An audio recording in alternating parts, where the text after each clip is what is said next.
Black Clover Chapter 299. The unofficial release is out, and I can't believe it. I really can't believe it. Like, I refuse to believe that this man Gaja is dead until I see an official panel with the narration saying that this man is dead. But oh man, what am I saying? Am I being delusional right now? Am I? Should I just cry and just get it over with? Maybe. Who knows? I don't know. But I cannot believe what just happened, man. Like, okay, let's get into this chapter, okay? Let me compose myself a little bit, because you know we authentic here, so I just let things fly, okay? And before we start, if you are new, consider subscribing to the channel with notification bells on, and also leave a like on this video. We always go for 2,000 likes. I appreciate it in advance. Now let's talk about Black Clover Chapter 299, The Sound of Death.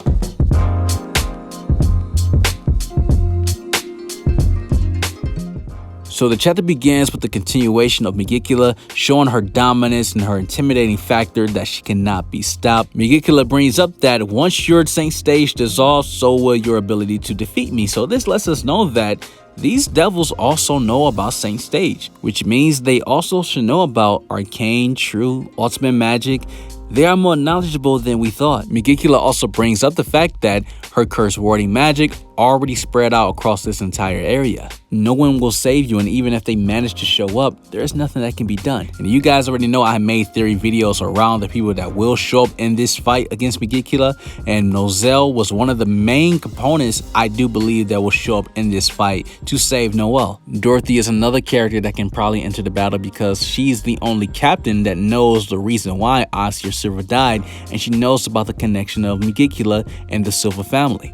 Gordon's family, who has a direct connection to Megicula, and also Gordon is learning cursed recovery magic, which I believe he will save Loropechika. So even with all that has happened in this chapter, I still believe and have hope that Megicula will be stopped. We then see the situation with Gaja after being stabbed by Loropechika in her devil form, even though Loropechika really has no conscience of what is really happening or what's really going on. And if she does, it's very possible because just like how all the other characters who are elf possessed, they remember all the crimes that their elf counterparts were doing inside their bodies. So this would be horrible if Loropechika remembers what was going on with Gaja in this situation. And as Noelle looks back to see what is happening, Gaja gives her the smile, and it's the exact same smile that Yami gave the Black Bulls when he was getting taken away by Xenon. And this was so sad because you just knew from this point on despair is happening. Sadness is coming to this chapter. Gaja then tells Loropechika, sorry,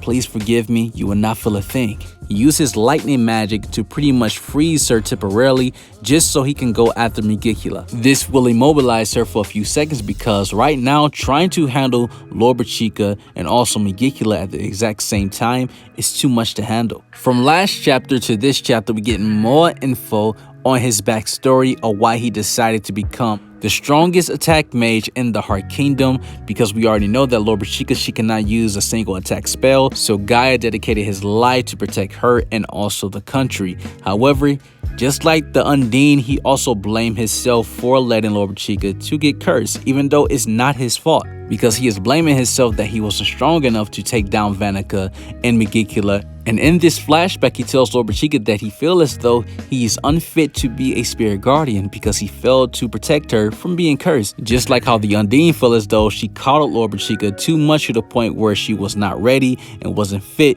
to fight Vanica, even though Loropechika cannot learn a single attack spell. So it's not her fault. Loropechika tells Gaja that if it wasn't for you, I would not be here. The country would not be protected. We all are safe. We're all alive because of you. However, we go back to the present, and Gaja expressed the fact that even more than just the country, I wish to protect you. I will not allow you to die, and I can't allow you to kill me. This man really loves Loropechika. Like, this is deep. This is romantic love. Because I mentioned this in my last chapter review. Like, I ship these two. I 100%. I'm on board. These two are definitely the couple we need. However, I can't ship Gaja with Loropechika that much because right now it looked like Gaja is going to get shipped in a casket. So I don't know what's going to happen.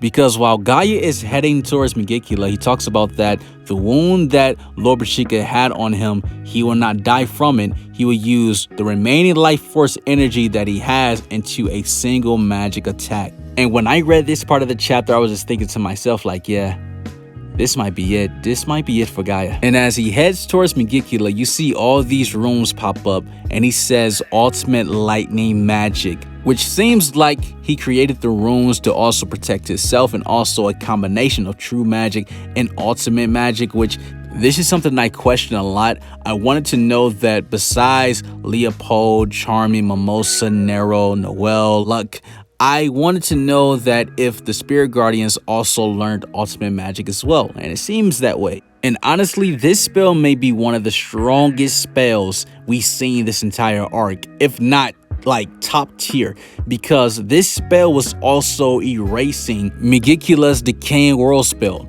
Like, it was completely overpowering it, and you see that Megicula, her body is disintegrating from this spell. She drops Vanica, which from the panel, it seems like Gaia may have gotten her. She probably took collateral damage, which is very bad because we don't need Vanica dying, because it's going to increase the power of Megicula. However, this spell was so massive that you see that the lightning blast that Gaia used, it went outside of the fortress. It went outside of the castle. You don't see an ounce of Megicula, like nowhere. There's nowhere to be found.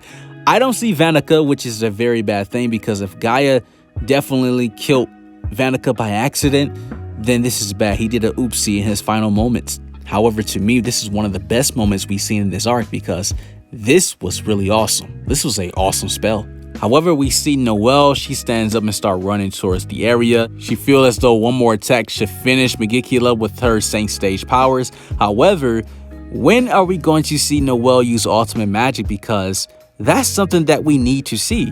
Did she not learn that during those few days and just learn how to use Spirit Dive and didn't have time to use ultimate magic, which is very possible? But I want to see ultimate magic Noelle. However, she feels as though she can use her Saint Stage powers to finish off Megicula. But as soon as she got there, she stopped and her eyes got big, and she sees the aftermath of the destruction of Gaia's spell, and he's in the air. His body is just falling apart, and you see that his skin, around his neck and even his shoulder blades, the body is crumbling. Like, Gaia used everything he had in that spell to get rid of Megicula. And the chapter ends with the narrator saying that Gaia is on the verge of death. So this is why I'm a little, speculating that Gaia may not have died in this chapter, because it didn't really specifically say that he died. But at the end of the day, this is Black Clover. It's magic. Someone like Mimosa can step in and use ultimate magic to heal him.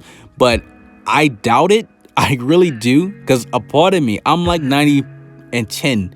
90% sure that he died. 10% sure that he didn't. However, anything can happen when it comes to Black Clover. I don't want to be too certain to say that he's dead, and then out of nowhere, next chapter or the next few chapters, he's revived. The Julius situation got me the first time. I thought Julius was gone. And then when he came back, I was like, oh, okay, that makes sense, because we've seen the foreshadowing. However, you never know. I don't want to be too sure. I really don't want to be too sure. Man, I really like Gaia as a character. But if he's gone and death is on the table for everybody, and what's also on the table is that subscribe button. If you want to see more content from me, right into your YouTube feed. You guys have an awesome life and take care of yourselves. Stay blessed, and I'm out.